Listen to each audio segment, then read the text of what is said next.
Hello friends, welcome back. Exercise 1.4 से question number 3 करेंगे। Recall pi is defined as the ratio of the circumference से C of a circle to its diameter से D, that is pi is equal to C upon D. This seems to contradict the fact that pi is irrational. How will you resolve this contradiction? तो इसका अर्थ है, आपको याद होगा कि पाई को एक वृत्त की परिधि मान लीजिए c और उसके व्यास मान लीजिए d के अनुपात से परिभाषित किया जाता है, अर्थात pi is equal to C by D है। यह इस तथ्य का अंतर विरोध करता हुआ प्रतीत होता है कि पाई अपरिमेय है। इस अंतर विरोध का निराकरण आप किस प्रकार करेंगे?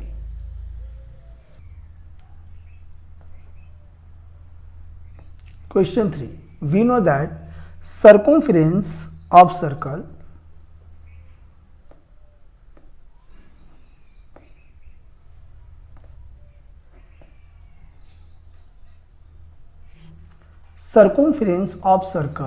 Is equal to 2 pi are.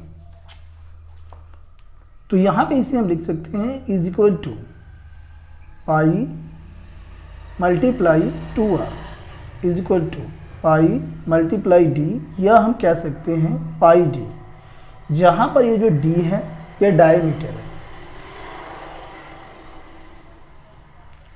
D is equal to diameter of a circle.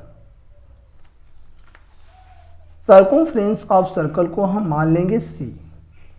तो यहाँ इसे हम लिख सकते हैं c is equal to pi by D. तो ये जो d है ये क्रॉस मल्टीप्लिकेशन में c के अपॉन में आ जाएगा, तो हम लिख सकते हैं c upon D is equal to pi, या हम लिख सकते हैं pi is equal to c upon D.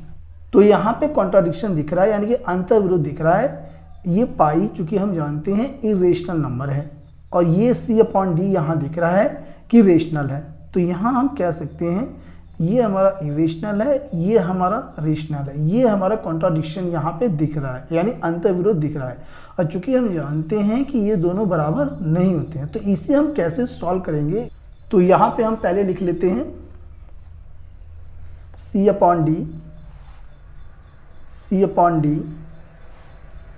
c upon D is equal to, जब सर्कमफ्रेंस इरेशनल होगा और डायमीटर रेशनल होगा, तो जब इसमें दोनों में हम डिवाइड करेंगे तो यहाँ पे इसका आंसर इरेशनल आएगा। इसी प्रकार जब सर्कमफ्रेंस रेशनल होगा और डायमीटर इरेशनल होगा, जब हम डिवाइड करेंगे तो यहाँ भी रिजल्ट इरेशनल आएगा। इसी प्रकार जब सर्कमफ्रेंस इरेशनल होगा और डायमीटर भी इरेशनल होगा, तब यहाँ पे इरेशनल भी आ सकता है और रेशनल भी आ सकता है। तो रेशनल तो हमें लेना नहीं है, तो ये कट हो जाएगा। तो यहाँ पे हम ये मान सकते हैं कि pi is equal to C by D है। तो सी जो है इरेशनल होगा, कि तो डी इरेशनल होगा, या दोनों इरेशनल हो सकते हैं। तब जो है इरेशनल बराबर इरेशनल हो जाएगा। इस प्रकार जो अंतर विरोध है वह समाप्त हो जाएगा। तो यहाँ पे हम लिख सकते हैं हियर आइदर सी और डी और बोथ may be irrational।